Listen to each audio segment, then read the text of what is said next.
Okay, I'm going to try and go through every single multiple choice in this multiple choice paper. Just flick through to the ones that you don't know.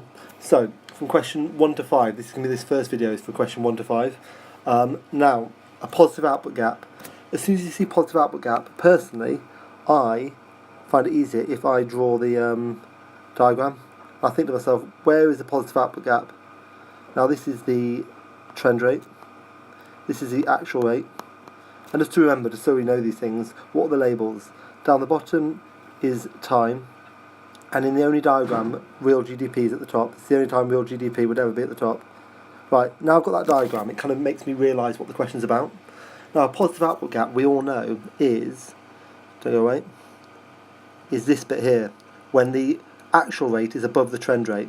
Now, a second way you can kind of see this situation is on a PPF, where the economy is likely to be here when there's a positive output gap. It's working outside of its PPF. Now, which of these four options let you have that as the right thing? Right? Exists when the actual level of output is below the trend rate. Does that make sense? No, that would be a negative output gap, so it can't be that. Secondly, occurs when actual GDP is above the economy's productive potential. That kind of makes sense. I think that's right. Let's keep on going. Is most likely to occur during a downturn phase of the economy. That's definitely wrong. That would be a negative output gap. And exists when there's a surplus on the current account of balance of payments. Now, the current account and the balance of payments is talking about trade balance, so it's definitely wrong. It's just trying to confuse you. So you know the answer is B, because actual GDP is above. Actual GDP here is above what the economy's productive potential, and you can see that here in this diagram as well. So the answer is B. Okay, here's a bit that we've never really done before, and it's to do with something called index numbers. So I'm first of all going to explain what index numbers are. Then I'm going to try and explain the question. Now, I'm the guy who always has a shocker with these questions, but hopefully after you listen to me you'll think, yeah, he makes sense. Right, so, index numbers. Index numbers are a way to try and compare numbers a lot easier. For example, what they do is they call something the base year. Now the base year is the first year of where they're going to set the index up. So the base year. In this example, the base year is 2010.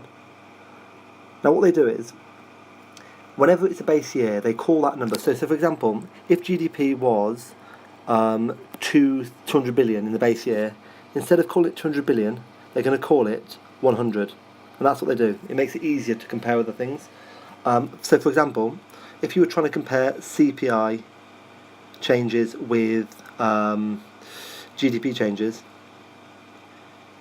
rather than saying, oh, GDP has gone from 200 to 230, and CPI has gone from, like 2.5 to 3.3, terrible numbers, that's going to kill me later on, but anyway, rather than doing that, you have a base year. So what you do is you set your base year, say 2010, instead of calling it 2.5, you'll call that one 100, and instead of calling this 200, you'll call that one 100. I've used terrible numbers here. How can I change this? What would make it easier for Mr. Robinson and his terrible maths? Don't go away. I'm going to change that. CPI has gone from 1 to 1.5. Okay, so if the base year was 100 and it went from 1 to 1.5, the next year would be have gone up by 50%, so it would be 150. So year 1 would be 100, next year would be 150. Right? Here, GDP's gone up by 30, but the initial number was 200. So what percentage has it gone up by? You do 30 over 200, which actually means it's gone up by 15%. So it's actually gone from 100 to 115. What you can do now is, using index numbers, you can quite easily compare these two numbers and say, as you can see, CPI has gone up by a bigger number, by a bigger percentage than GDP. And that's what index numbers are meant to do, right? That is the best I've ever explained it. So if you don't get it there, I'm sorry. That's as good as I've got. Right, anyway, so now, this took about 8 takes, by the way. So I'm quite pleased with myself at this point. Right, now let's go to the question. So it says an increase in GDP from 200 billion to 230. Now, it says if the base year for the index of GDP was 2010, what would be the index of GDP for 2011? Now, what do we know? Whenever you hear a base year, you know it's 100. So of all the answers that's going to be right, you know D is not going to be right. That's stupid, right? Because the base year in 2010 is 100. So what would it be in 2011? you've got to find out what percentage it's gone up by. Now in this example, it's gone from 200 billion to 230. To find the percentage change in that, you would do the difference, which was 30, over the original, which is 200, which equals 15. It's 15, right? So it's gone up by 15%. You know, obviously you do times by 100 to get a percentage. But anyway, it's gone up by 15%. So what should it look like on your index numbers? It would be 115, which is the answer B. There we are. What do you reckon? Did that make sense? I think it did. Okay, question number 3. This is a fairly quick one. You might be asking yourself when you see demand-side shock, hold up, Mr. Robinson never taught us about demand-side shocks, and you'd be right. Now this is something that I had a conversation with my mum about, and we used to think it was part of year 13 course, but they've lobbed it into year 12. But it's only a small thing. A demand-side shock is something that shocks the economy that's not expected, that's to do with demand. A supply-side shock, on the other hand, would be a shock to the economy which affects supply. Okay, so all we've got to go through these things are the shocks, decide whether a demand-side shock or a supply-side shock. So, first of all, I thought if anyone put part A as right, I wouldn't blame you that much. Because when I first saw it, a 2.5% increase in the rate of VAT, I thought that would affect demand. But actually, with VAT, what happens is it first affects supply because the supplier has to pay it first. So when there's an increase in VAT, it actually reduces supply. So it is wrong. That is a supply side shock. The second one, a hurricane which travels on the east coast of the USA destroying infrastructure. Again, that's something that would affect supply. So that's not right. The fourth one, a 20% increase in oil prices. Again, that would be a supply side shock. And this one, part C, a 75 billion increase in the money supply, which we all know an increase in the money supply is part of monetary policy. I'm going to try and write it, what's it? That is a demand-side shock, so C is the answer. Right, this is too easy question 4, so we're going to do it very quickly. Economic growth, as we know, whenever they talk about economic growth, they're always talking about, and they just leave it like this, they're talking about long run economic growth. If they don't say short run, they're always talking about long run. So, with the long run, it's always when the aggregate supply curve shifts to the right. And it's going to be the long run aggregate supply that shifts to the right. So a leftward shift would actually cause the economy to get smaller, and it's short run, so it's stupid. A rightward shift in the aggregate demand curve, now arguably you could say that was short run economic growth, but they're always talking about economic growth as in the long run in this sort of question. Right, part C, a rightward shift in the long run aggregate supply curve, so that's obviously right. And part D, a leftward movement along the aggregate demand curve is wrong for 2 reasons. So you'd be absolutely ridiculous to put D. But anyway, you always know whenever we talk about economic growth in this situation, they're talking about in the long run. So the only answer can be C. Okay, this is actually, and I'm going to level with you. This is the only one I got wrong in the exam, and I know what you're thinking. If Mr. Robinson got it wrong, how can I ever get it right? But I called my mum, as I always do when things go wrong, and she told me the right answer, and I was like, Wilma, you've done it again. So now I understand it. If you listen to me, hopefully by the end of this you'll understand it. And it's actually quite easy. I can see why I got it wrong. Okay, so, first of all, this question's about index numbers. Now we know about index numbers from that question number 2. Remember, with index numbers, they have a base year, and that base year they call it 100. So as you can see up here, they've got a base year and they called it 100. The reason is it's easier to compare 2 sets of data by doing this. Now, let's go through the questions and see which one's right and which one's wrong. Right, which of the following can be inferred from the data? Now, inferred is a posh word for which of the following can be seen from the data. Okay, first of all it says A, population in millions was higher than GDP in 2008. Now, as you can see, population is 97, whereas GDP is 92. So people who know nothing would go, oh, that's higher, so it must be A. It's definitely not, because the thing is, it's been converted into index numbers to compare them easier. Now, we have no idea what the population might be. The population could be 60 million, and GDP could be 10 billion. We've got no idea, because it's been converted into index numbers. So it can't ever be an answer like that. That's stupid. Okay, part B is the one I thought was right. And you might be sitting there thinking, well, it looks right to me, but you'd be wrong, right? And Wilma explained this to me, and now you're going to understand. So, what was I say? Right, between 2008 and 2010, GDP grew by 8%. So, GDP was 92, and it's gone up to 100. So I thought, well, that's 8%, isn't it? That's an 8% increase because there's 8 bits it's gone between. And this has gone from 97 to 100, and that's a 3% increase. But I realised when Mum talked about it that I was wrong, because it's gone from 92 to 100. That's what it's done. Now, if you actually did that into a math sum, it's gone up by 8. Now you do difference, to find the percentage change, you do difference over the original, and the original was 92. 8 divided by 92 times by 100. Now I'm going to get my calculator out on my phone, so don't go away. 8 divided by 92 is 8 divided by... That's actually a 87%... 80... Oh God.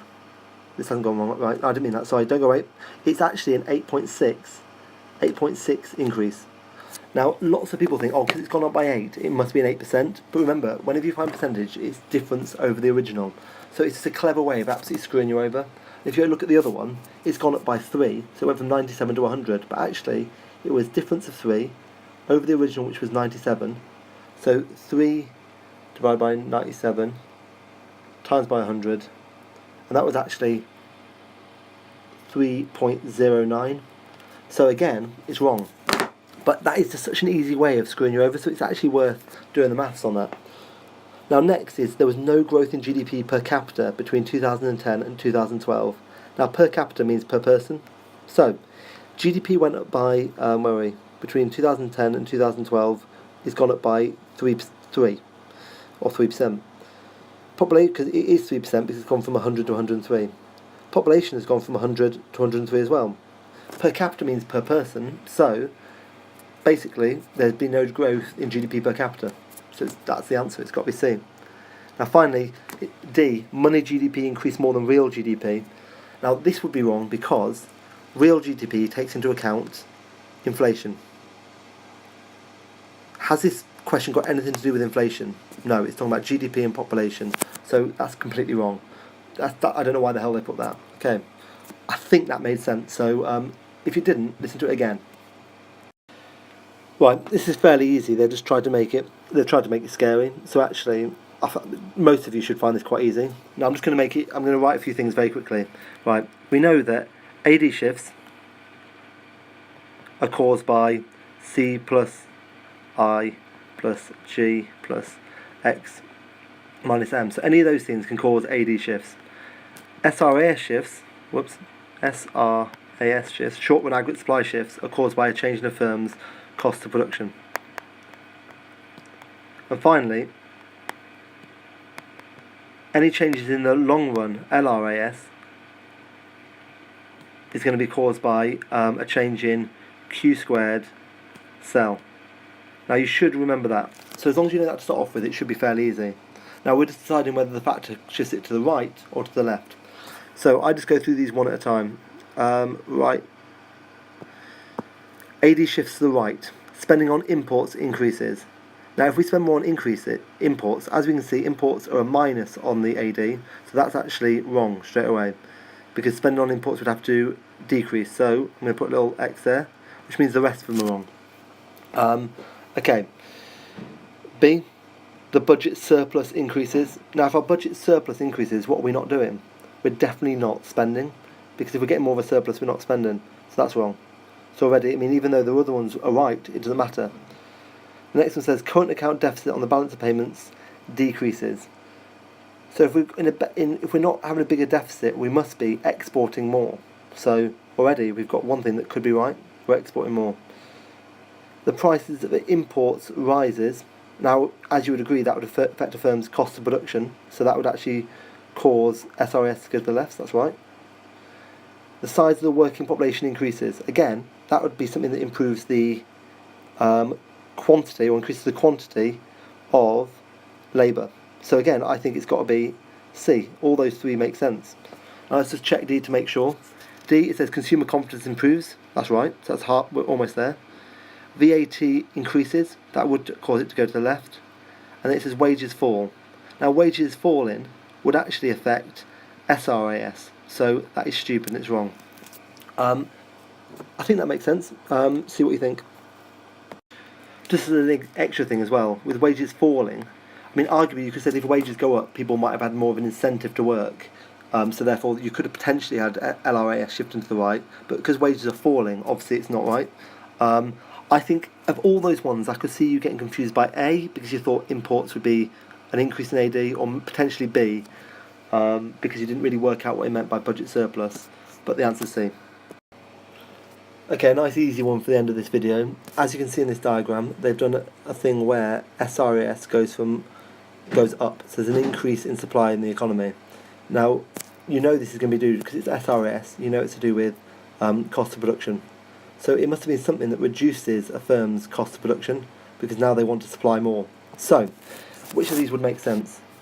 Which would cause a short lag supply curve to shift from this one. Now, an increase in inflation is stupid, because it's got nothing to do with supply side. That would affect demand side. Right, a fall in labour productivity. If labour productivity fell, then actually supply would go the other way, so it's stupid. Lower world commodity prices, as you know, that would affect a firm's cost of production, and it would make them want to supply more, so the answer is C. And obviously, a fall in the rate of inflation makes no sense either. Arguably, just as a side note, you could say a fall in the rate of inflation, you could say how that might reduce a firm's cost of production because they'd have cheaper raw materials, but it's just a bit vague, and actually it just doesn't make any sense. Part C is a much more clearer one to go for, so it's clearly part C.